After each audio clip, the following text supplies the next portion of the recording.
welcome you to the Gene Policini Center on the campus of the Rochester Institute of Technology and home to the area's only Division I hockey program. Tonight, an old rivalry is new again as Robert Morris is back in Atlantic hockey and the Colonials are in town to face the Tigers for the first time since February of 2021. Number 10 for RIT is Jojo Casero. The fifth-year defenseman is the reigning Atlantic Hockey Defensive Player of the Week. Jojo had 2 goals and an assist during last weekend's series with New Hampshire. Jojo has notched at least 1 point in 6 of the Tigers' last 7 games, and just one reason why RIT is off to such a strong start this season. Good evening and welcome to RIT Hockey Pregame Live here on the RIT Sports Network. Well, the Tigers got away from conference play the last few weeks following a bye.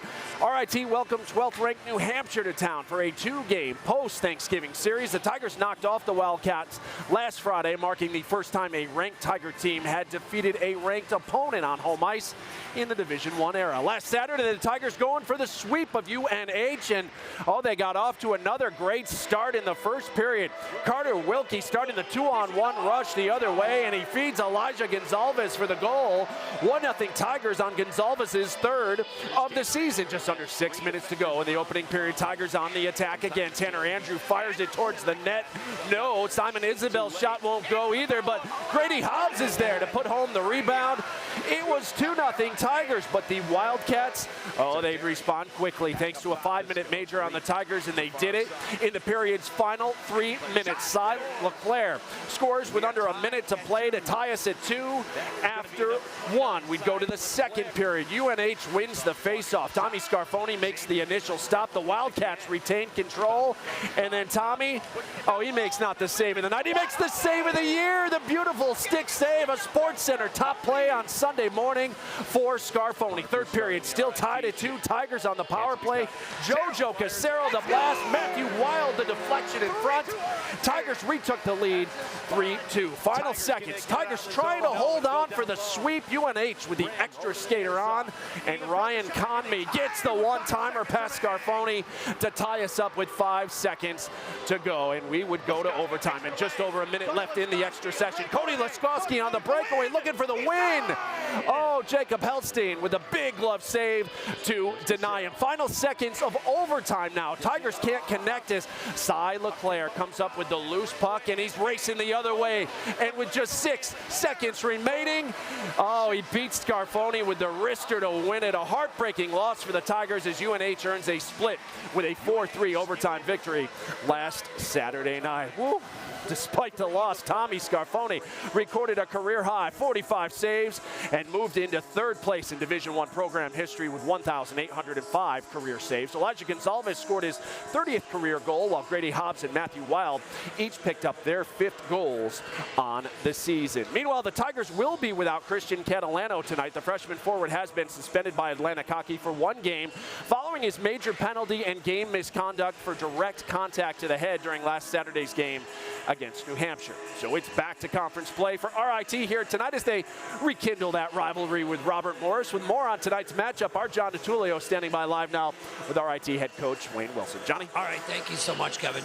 Not having Catalano tonight, who's had a really good year for you, how does that affect your lines? How does it affect tonight's game? Yeah, it affects our depth, and he's been playing well. The shift that he ended up getting the extra supplemental discipline on, it was probably his best shift of the game. It was a great response after us making it 2-0 at that particular time. But, we've got more than capable guys that can come in the lineup, and so it just affects our depth a little bit, but nothing else. We talked earlier this week about penalties and about 5-minute majors. Yeah. You'd like to see, cut down on the penalties. How do you cut down on the 5-minute majors? Yeah, well, that was just, I don't know what that was. It was he went blank on the situation, and but it was deserving of the 5-minute. It was deserving of the supplemental, quite frankly. So we got to stay away from that.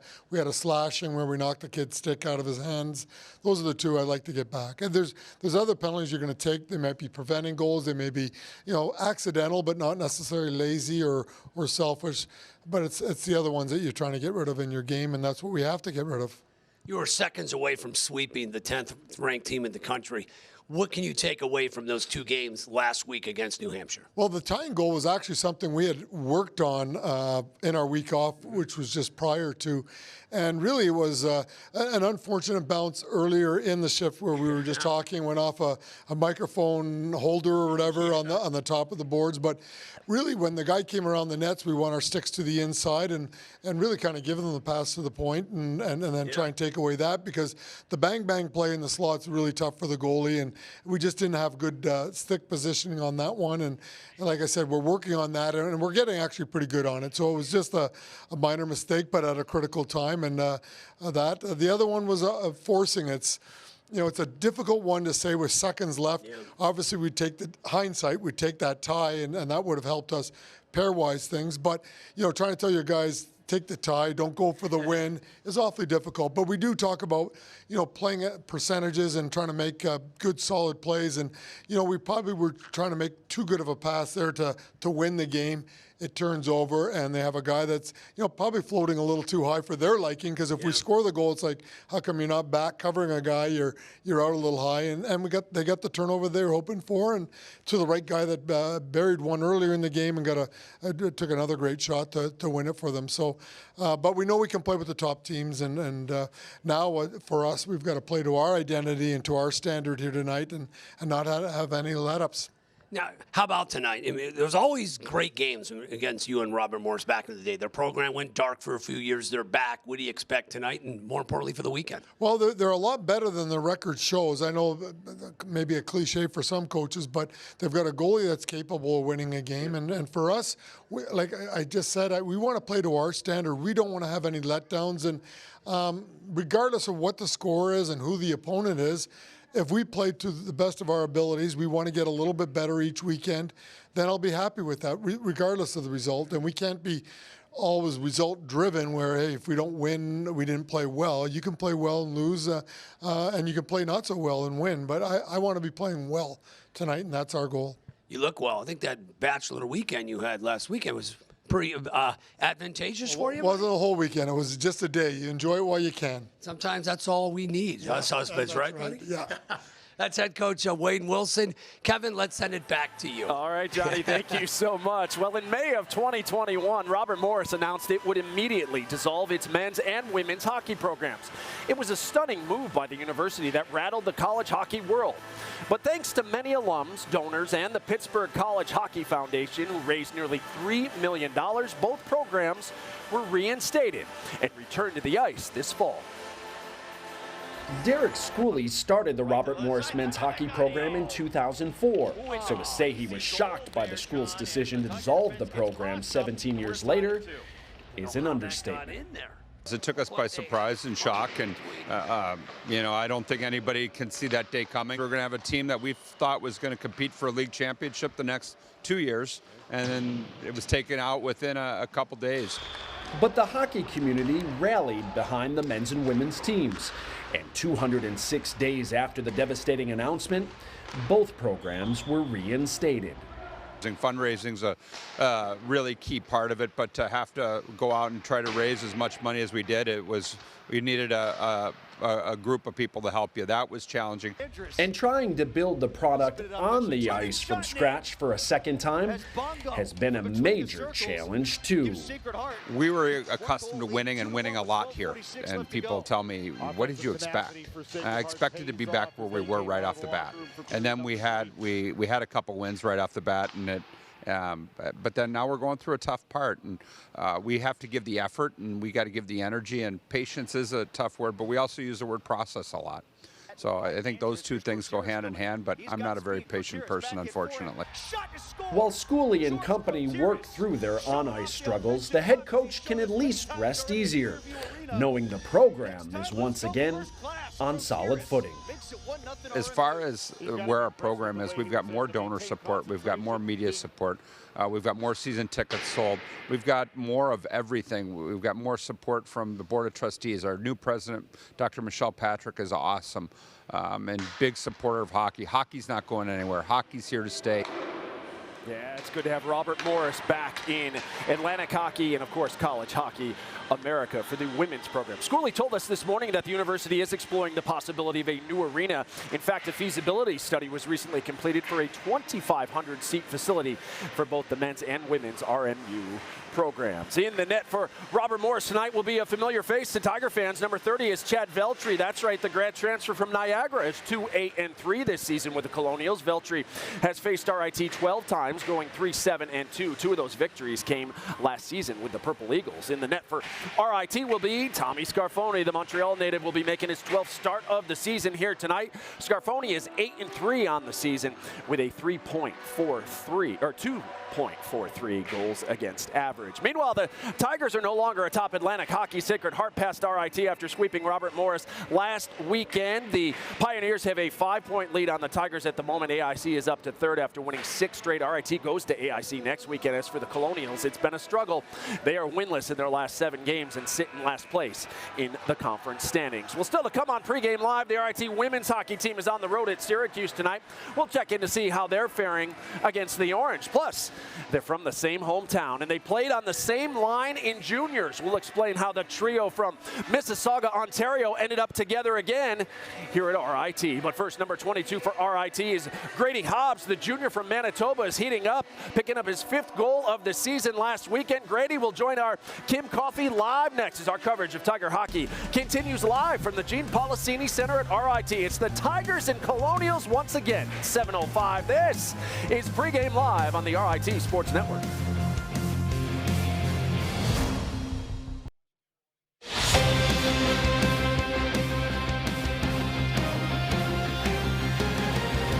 Back here on Pregame Live, where it is Free Ticket Friday for RIT students. Robert Morris sure to get a warm welcome back to the Policini Center from the jam-packed corner crew here tonight. Elsewhere in Atlantic hockey, it's a big weekend for Sacred Heart and AIC as the first and third place teams in the conference begin a 2-game series. Mercyhurst visits Canisius at Harbor Center. Niagara's at Holy Cross. Bentley out in Colorado Springs to face Air Force at 9 o'clock tonight, while Army is the only one. They are idle this weekend. Well, the Tigers have a wealth of scoring on the roster this season. In fact, all but 2 Tigers have recorded at least 1 point so far this season. Junior Grady Hobbs has 5 goals and 3 assists this year and is among RIT's top scorers. The junior from Manitoba just off the ice, standing by live now with our Kim Coffey. Kimmy?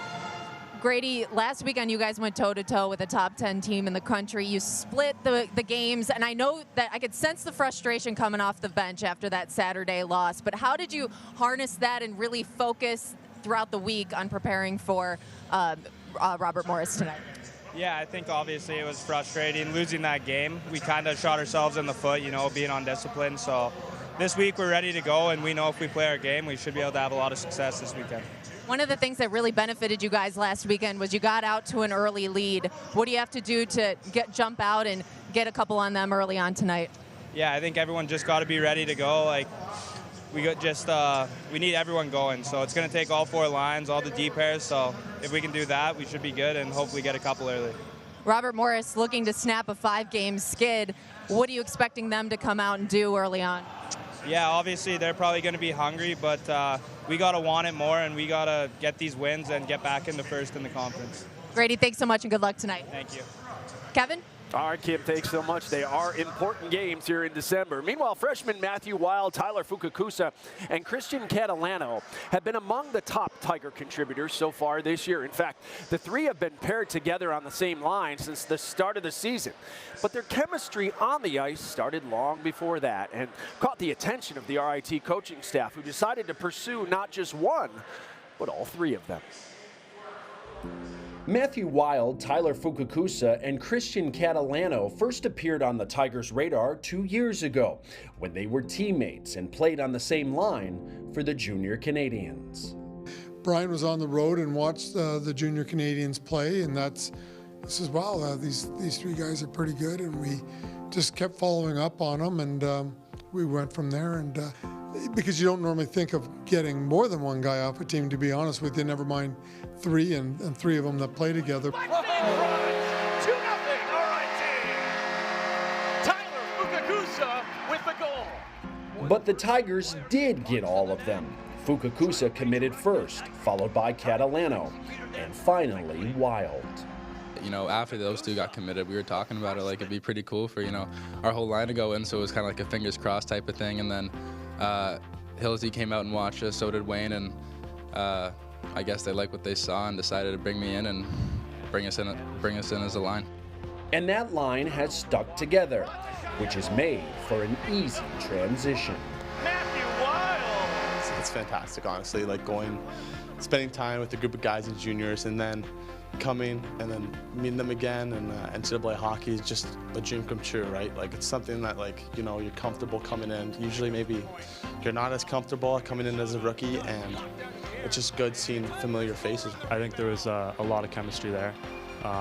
Every single game we just started to build more trust between each other, and you didn't really have to think when we play together, right? The game just flows, so it makes it a lot easier out there, and it's a lot of fun. The trio is having a lot of fun off the ice, too, where they may spend more time together than anyone else. We're all great friends, like, even off the ice, like, we hang out with each other all the time, like out of school, in school, in the summers. We're always around each other, so it's great just always being around these guys and just building great connections with them. Never get sick of them? You know, you always get sick of some people, but like, no, we love each other. Me and Matt live together, but Caddy's always over anytime he gets the chance to, so we're all really tight. We're all from Mississauga, just like you said. We hang out in the summers. Yeah, we're really tight. You think you know a guy, then you start living with him, you know even more. But he's a great guy, like great to be around, good around the house, cleans, cooks, you know, takes care of his end. So it's good. It definitely makes you really close. Yeah, you can say they're inseparable, and on the ice, that still holds true too, for now. Very unusual for a coach to keep them together when they're first year college. So just because they played together in that, and I don't know how long that'll stay, but they have played well together, and we haven't wanted to break it up for whatever reason. But yeah, they're off to a very, very good start, and their best is yet to come. Yeah, it should be interesting to watch them continue their careers here at RIT. Now, if you're just joining us, the trio will be separated, not by coach's decision tonight, as Christian Catalano serves his one-game suspension from a major penalty last weekend. But the trio has been solid together, as you can see there on the ice. Wild is the leader in goals with 5, but all three have combined for 17 Tiger points in just 12 games. They'll probably be reunited tomorrow night. After having a bye last weekend, the RIT women's hockey team is back on the ice tonight as they resume conference play at Syracuse. And Syracuse scored on the power play in the first period and has a 1-0 lead. Just started the second period. The Orange winless in conference play so far this season as RIT trying to earn 2 points on the road. That would pull them into a tie for second place in CHA with Robert Morris. RIT will host Syracuse here tomorrow afternoon at 3 o'clock. Conference play tipped off tonight for RIT basketball. The women's team leading Bard big time, 72-46. That one in the fourth quarter. The men's basketball team tips off with Bard at 7:30. Well, still to come here on Pregame Live, RIT Associate Head Coach David Solako will join us to break down the Colonials. Plus, we'll flash back to the last time these two teams faced off. It's all straight ahead on your home for Tiger Hockey. This is Pregame Live on the RIT Sports Network.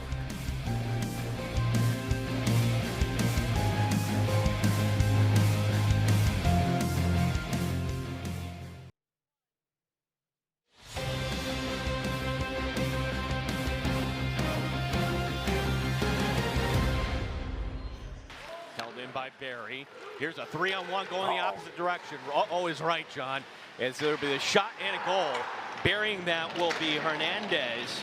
Hernandez is 10th of the season on the 3-on-1, and Robert Morris retakes the lead. Now here'll be Nicholson holding it, and Nicholson fires and scores! Ryan Nicholson from way out. We'll see if it was deflected, and the Tigers have tied it at 3. So for Nicholson, that'll be his second of the season. And again, that's one of those players that have been out of the lineup. Here's Walker coming away with it. Walker to Calverley. Calverley in front of the Tigers take the lead. Calverley to Bruce, 4-3 RIT. 6 skaters on the ice for Robert Morris. Their last chance as he Bear at the point. Takes it to the corner. 18 seconds remaining. The shot by Hernandez blocked by Kobe Walker. Shot from way out, blocked by Danny Willett, and out of the zone this goes. 8 seconds remaining. Nick Jenny in his own end has to turn it up the ice. He does to a domino. That's going to be taken away Adamo going in. Adamo. And the horn sounds. And the Tigers will take this. Yeah, the Tigers winning the last meeting between these two programs almost 3 years ago on February 21st, 2021. The RMU program is back this season after going dark for a couple of years. As I mentioned earlier, RIT leads the all-time series with a record of 18-15-6. Tigers have won 3 conference championships, including the 2016 title over the Colonials. Robert Morris won it back in 2014. As we welcome you back inside the Gene Policini Center here at RIT, where you're watching Pregame Live, presented by Taylor the Builders on the RIT Sports Network. For RIT, it is back to work in Atlantic hockey, where the Tigers hope to regain the top spot in the conference before the holiday break with a series here against Robert Morris this weekend, and of course on the road next weekend at AIC. As we bring in John and Gene, and guys, the Tigers certainly deserved a sweep of UNH last weekend. Unfortunately, didn't get it, but they proved once again they can play with the top teams in college hockey. Now they have to go out this weekend and show that they're one of the best teams in the country by taking care of business against a struggling Colonials team. Yeah, it was a great weekend of hockey. Good evening, Kevin. No doubt about it. We're welcomed now once again by Dave and Zalako ringside. And Dave, appreciate your time as we take a look at Robert Morris here. And again, this is all new here as far as the combinations. What do you see? What is their style of play? How would you describe Robert Morris here? Well, there's some unfamiliarity. I mean, there is some familiarity. I mean, Chad Veltri was a 4-year starter at Niagara, and, he's a very good goaltender based on his resume at Niagara. He stole some games for Robert Morris earlier in the year, so they're strong in net.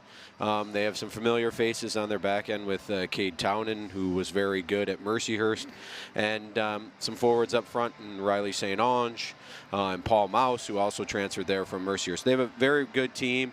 They do a really good job of playing from above the puck and limiting chances. Dave, how much confidence or maybe swagger can you take away from last weekend's series against New Hampshire and apply that moving forward here for the rest of your season? We like where our game is at. We just got to keep evolving. We have to clean some things up on our end. Penalties have been an issue over the past season and a half, so that needs to be changed if we want to be in a position to win another championship. We just got to keep growing our game and build off of what we did the weekend prior, and some of our guys got to start scoring up front. I'd like to see Carter Wilkie pick up the goal pace here. Yeah, what was working last weekend, the power play certainly, getting 4 there. So when you're looking at Robert Morris and their penalty kill, here, Dave, your thoughts about keeping the power play strong this weekend? We just got to keep doing what we did last weekend. It's a very similar kill from a structural standpoint, so hopefully we can hit on some options. I know they'll probably try to take JoJo away, so we got to be able to adapt and look for other options when they cheat up on him. But we'll need a big night out of our special teams for sure. Dave, appreciate your time tonight. Go get him. Appreciate it. Thank you. Dave Zalako, associate head coach here at RIT. Here's breaking news. No team has been able to take JoJo out of it. I don't expect Eric Schooley and his team. If they do it, hats off. No one's been able to do it. That includes New Hampshire. Yeah, and if you want to take him, great. Then you're going to have Wilkie or Wild in front here. Take a look at our players to watch tonight. Again, it is a lot of new faces here. One of them being Tanner Klimke. Tanner Klimke is a freshman from Calgary. He's their leading scorer this season. He's been really good. Talking with Wayne this week. Very impressed. He's a left winger. As you mentioned, a first-year player, 4 goals, 5 assists in 14 games played. Listen, they're having some success getting the puck to the net, and a lot has to do with the play of number 19. As far as RIT, interesting adjustment here this past week. Elijah Gonzalez going up to that line with Laskowski and Wilkie. Boy, his game is getting better and better. He is back. He's 100%. Boy, they missed him when he was out of the lineup, but he is ascending right now. Certainly a leader, and if you look at his numbers for the year, just impressive. There you see 3 goals, 2 assists, and he just keeps getting better and better with more ice time. Certainly the Tigers want to get back to the top here of Atlantic hockey, an opportunity for 3 points. What has to happen? Well, as we were just talking with Dave, you got to power up. I mean, you're looking at the power play last week. 3 for 7, 419. I mean, 4 for 9, I should say, last weekend against New Hampshire, which, harnesses one of the best PKs in the country. And by the way, welcome back, Colonials. Right? This has always been a great rivalry. Remember Denham taking out Grabowski, Wido scoring and taunting the crowd.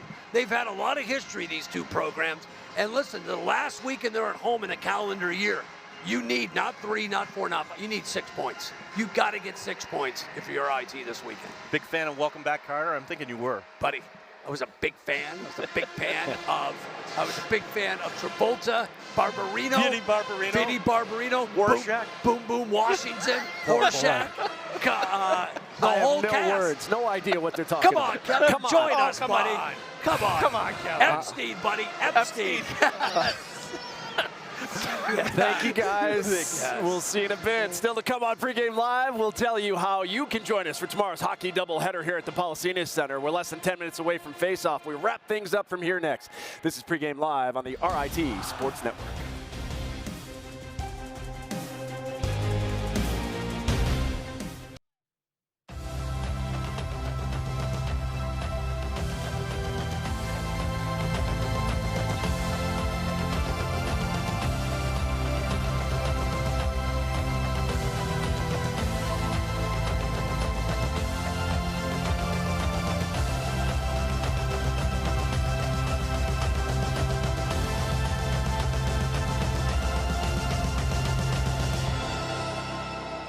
So much success over the years for the RIT men's hockey program. Of course, this year's team hoping to add to that by ending the conference championship drought and by getting back to the NCAA tournament come late March. A lot of work to do before that, as we are back with you again tomorrow night for the series finale between the Tigers and Colonials. Our coverage of Tiger hockey begins at 6:30 with Pregame Live presented by Taylor the Builders, followed by Face-Off at 7:05 right here on Flow Hockey. It is a doubleheader of hockey here at the Policena Center tomorrow, as the women's team will host the Syracuse Orange at 3 o'clock, followed by a men's game at 7:05. It's your last chance to catch the Tigers on home ice before the new year. You can purchase your tickets by calling or visiting the Policena Center box office, or of course online anytime at rittickets.com. Well, that'll do it for Pregame Live. Up next, John and Gene have all the action for you as the Colonials and Tigers renew their rivalry. We'll see you back here for the intermission report. Until then,